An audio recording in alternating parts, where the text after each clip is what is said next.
Today on NewsWatch, tensions rise between America and Iran. See why the Iranian military took control of two U.S. Navy ships and how the U.S. military is responding. Plus, preserving liberty. What great works of art can teach us about the political mistakes and successes of the past. And NFL legend Bart Starr talks about his faith and his success in the first Super Bowl.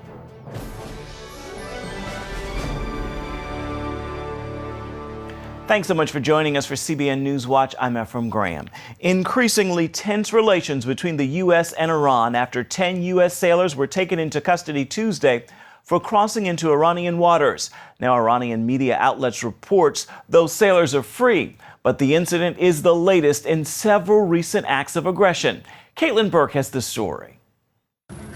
U.S. military officials say the two small U.S. vessels drifted into Iranian waters Tuesday after one of them experienced mechanical problems. The other then followed to offer help.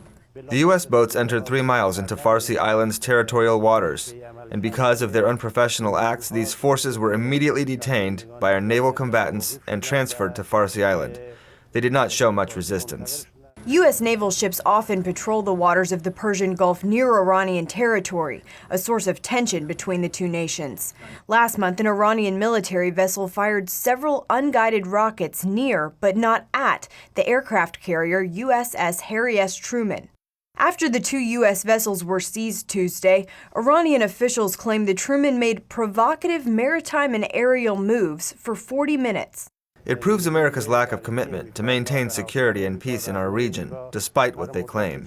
The Iranian Revolutionary Guard says the U.S. soldiers were released after an investigation revealed that they were, in fact, in Iranian waters because of mechanical problems and not espionage. Caitlin Burke, CBN News. A federal judge has ruled a Tea Party class action case against the IRS can move to the next phase. The judge certified more than 200 Tea Party groups were targeted in the same way by the IRS. The groups argued the IRS violated their First Amendment rights because of their conservative political views. The Wall Street Journal reports the judge believes the Obama administration has been stonewalling the investigation. At a hearing, the judge said, "I feel like the government is doing everything it possibly can to make this as complicated as it possibly can, to last as long as it possibly can, so that by the time there is a result, nobody is going to care except the plaintiffs."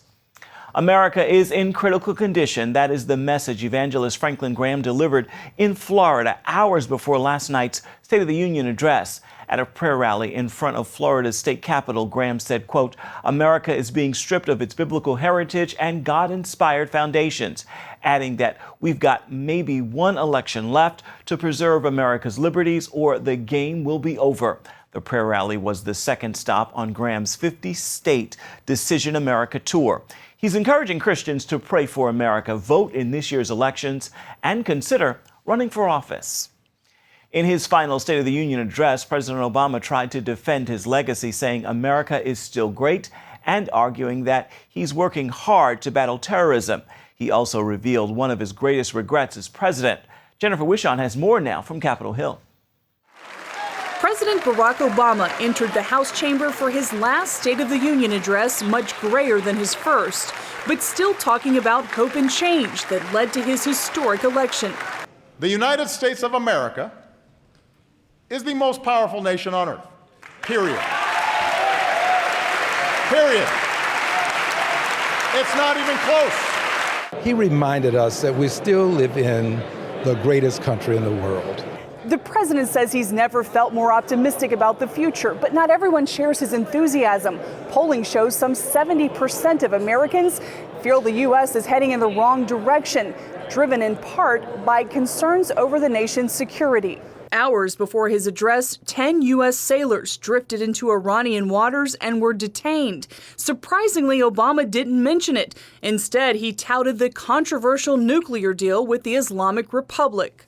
I can't imagine that after the Iranian deal was signed and delivered, that when there is an opportunity for them to cooperate, they arrest our sailors. The president calls protecting Americans from terrorists his top priority, while warning lawmakers about overinflating the power of the Islamic State. Masses of fighters on the back of pickup trucks twisted souls plotting in apartments or garages, they pose an enormous danger to civilians. They have to be stopped. But they do not threaten our national existence. The president scolded Americans who persecute Muslims, but made no mention of Christians who've experienced a record year of persecution at home and abroad. And White House officials say there are no immediate plans to label the plight of Christians in the Middle East as genocide. I mean, freedom of religion is very important, but you can't have freedom of religion if you're just going to protect the people the president wants to protect. While it was this president's last State of the Union, it was Paul Ryan's first as House Speaker. Still, it was Republican Governor Nikki Haley who made headlines. There is more than enough blame to go around. We as Republicans need to own that truth.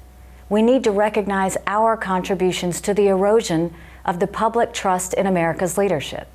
We need to accept that we've played a role in how and why our government is broken. And then we need to fix it. There are fights ahead for the president's agenda, like his push to close the Guantanamo Bay Detention Center. These are some of the worst terrorists in the world. Any city that you put them in, that city all of a sudden has a target on its back from terrorists all over the globe. And there are chances for bipartisan cooperation. We think criminal justice reform is possible, and it's something that would be really tremendous to get done for this country. I'm working with Republicans. We have bipartisan bills that are clearly ready to be passed. In a rare admission, President Obama revealed the regret of his presidency is that the rancor between Democrats and Republicans has festered, not improved, under his leadership. I have no doubt a president with the gifts of Lincoln or Roosevelt might have better bridged the divide. And I guarantee I'll keep trying to be better so long as I hold this office. Jennifer Wishon, CBN News, Capitol Hill. Republican presidential candidate Ben Carson is calling for an investigation into the Muslim civic group that attended the State of the Union address. Tuesday, Carson criticized the president for allowing members of the Council on American Islamic Relations to attend. In an interview with CNN, Carson accused CAIR of having done things that are, quote, clearly not pro-American. In 2009, a federal judge ruled there is ample evidence that exists linking CAIR to the terror group Hamas. Israel welcomed a new German-built submarine as the Navy's 5th Dolphin-class submarine this week.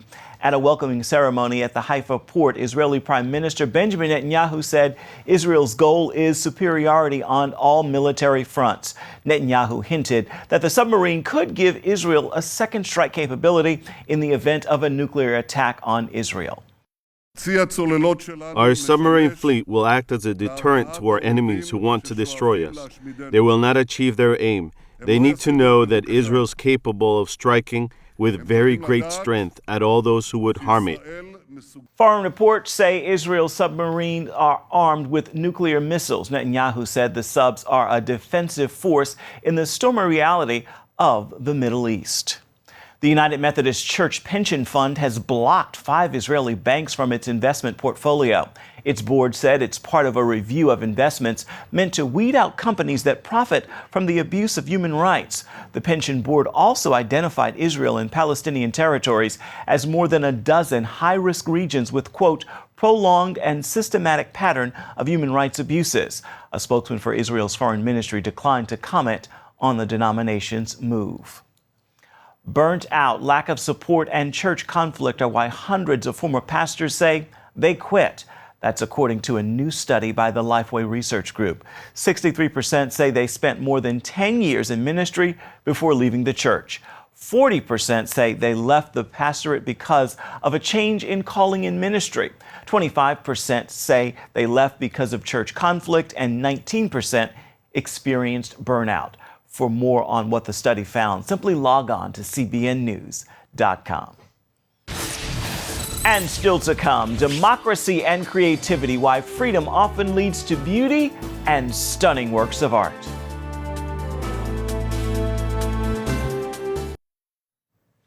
Some of the greatest art in history can tell us much about liberty and democracy. That's the point of a new book, David Sling, A History of Democracy in 10 Works of Art. It is by Dr. Victoria Coates, an art historian, but also a top foreign policy advisor to Senator Ted Cruz. She showed CBN's Paul Strand why freedom often leads to beauty and stunning art. Dr. Coates, as you're talking about democracy and the birth of Western civilization and all, first of all, tell us how the Parthenon ties into that. Well, Paul, the Parthenon is really the paradigmatic image object for this study because it's in front of the Parthenon that Pericles stands up and says, "We are Athens, and the reason we are the greatest city in Greece is because we are a democracy." And he really believed that building this enormous, beautiful, perfect temple with its extraordinary sculpture was a way to celebrate that, and he wanted that message to be here for us for future generations. And is that one of the first times when we see that with liberty and with civilization comes great art? This is absolutely the first time. It had never been tried before. It's why the Greek experiment was so audacious, and it was short, but it had extraordinary achievements in literature, in history, and in the fine arts. Okay, well then moving over to Michelangelo's David, tie that into Western civilization, democracy, art altogether. Well, and David is the kingpin of the book, and he gives the book its name because from the book of Samuel, you know that the shepherd David was so pure in his faith that he could kill the giant Goliath with his slingshot. So we make the sling the metaphor for democracy, and Michelangelo, very few people know, was a committed Democrat, it was small d, and carved this statue very much to be a tribute to the Florentine Republic and very much against the Medici family. And so what most people don't know, that's its original context. He was a warrior for freedom. And in fact, even the way he's looking and he's posed and all is like I'm ready to get you, right? There's a very deliberate moment that Michelangelo chose, that we have to remain watchful always in the defense of liberty. Okay. Moving to now to America. This painting, this is by Albert Bierstadt. And it's Lander's Peak, and tie that into the American dream and manifest destiny. It's a fascinating picture, enormous landscape, painted on the same scale as Washington crossing the Delaware, which was very deliberate on Bierstadt's part. And he was one of the first artists to travel west with the goal of showing people what this looked like. And this picture was painted right after the Civil War to honor Frederick Lander, who had been his guide and was a great Civil War general and died in the war. And Bierstadt wanted to offer something that would be hopeful after the war, and the notion that the United States could heal and then expand west is really the message of the painting. And the man that he went out there with, this general you were talking about, he even gave a lecture, didn't he, about how important to tie together what his lecture was about. Well, and Lander is an extraordinary man. On the one hand, he would wrestle grizzly bears. He was a giant of a man, same height as Abraham Lincoln. But on the other, he really believed America could develop a culture to rival Europe. And that's why he very much wanted to go build a road. And he was famous for bringing in his contracts under budget and on time, which was shocking in Washington then as now. But he very much wanted this beauty to come east so people would know what was in store for them. Exactly. Took artists with him so that he could show Americans, not just tell them about it. Well, then let's move to Guernica by Pablo Picasso, because this is sort of the, if the others are about great things about democracy, this is more the anti-democracy painting, right? Well, it's turned into the great protest picture, but what it really is Picasso's response to the threat of fascism. And what was different about fascism is this was an existential threat to liberty. Rather than the Medici wanting to take over Florence, the fascists wanted to extinguish the notion of liberty. And Picasso was actually looking at the Parthenon. He had studied casts of the Parthenon pediments, and he repeats that shape and some of the forms of the sculptures because I think he wanted to call out for help against this threat and show us what we were in danger of losing. Amen. Well, thank you so much, Dr. Victoria Coates, author of David Sling, A History of Democracy in 10 Works of Art. Thank you. Thank you, Paul.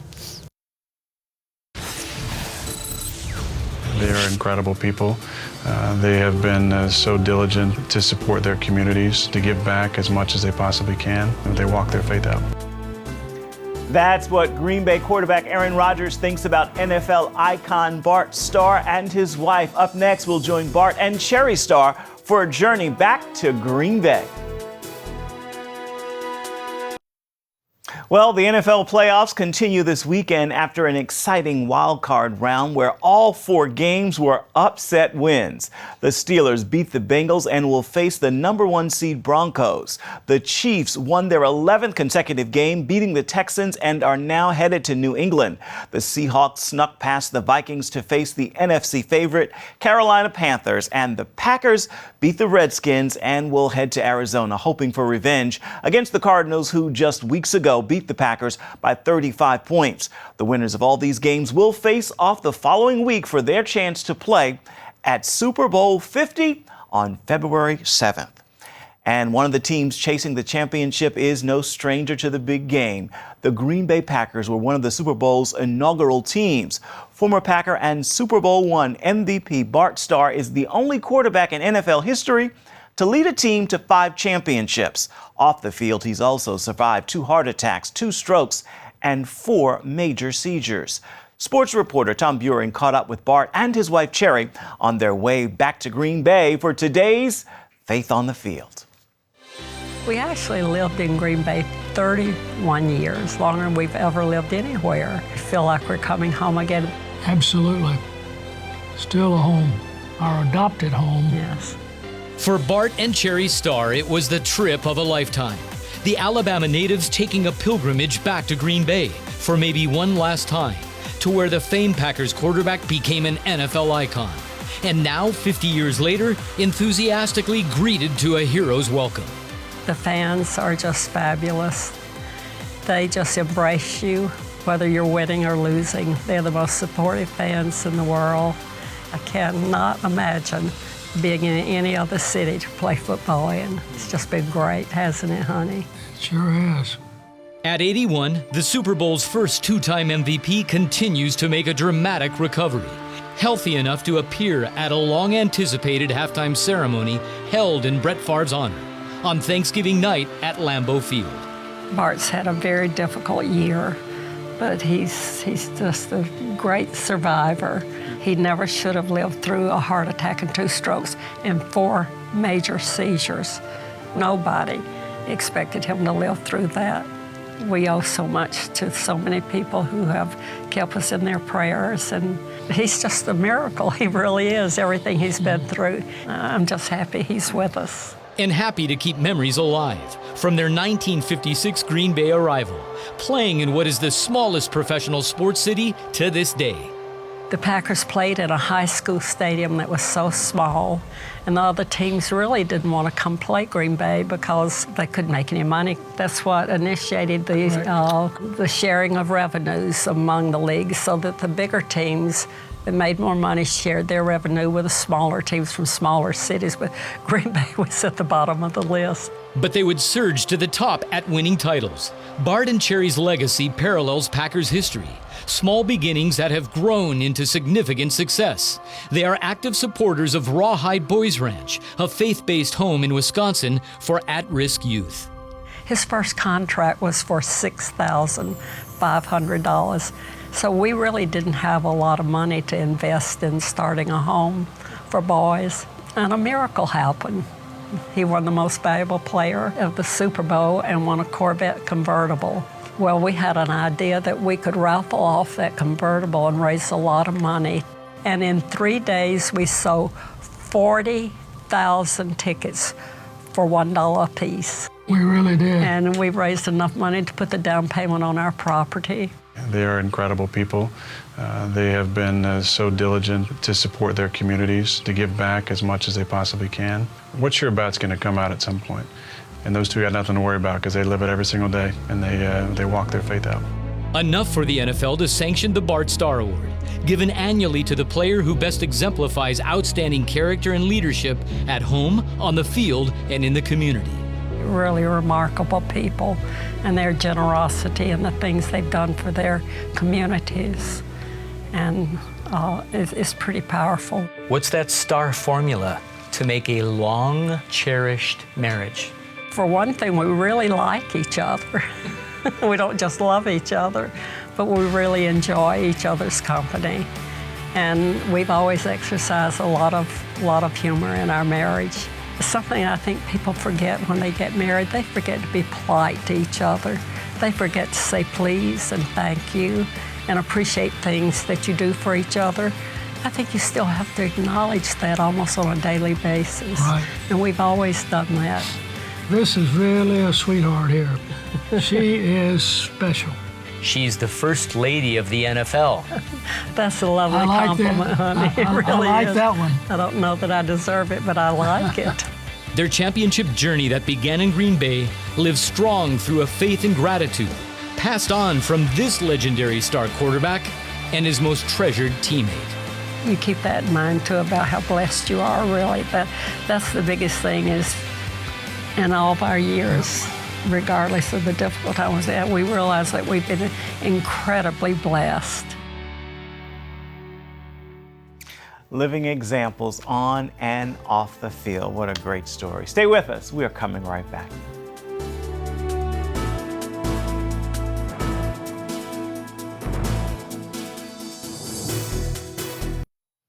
Today's word is vision. Be sure that you are seeing what's in front of you. I say that because sometimes past hurt can blind us to what God is doing in our lives right now. Open your eyes to today and expect great things. Your vision always needs to be bigger, actually, than what you can see. It's called faith, and it's what you need to please God. With that, make this a wonderful Wednesday. That is going to do it for this edition of CBN NewsWatch. We certainly hope you'll join us again right here next time. Once again, make this a wonderful Wednesday. We'll see you right back here tomorrow.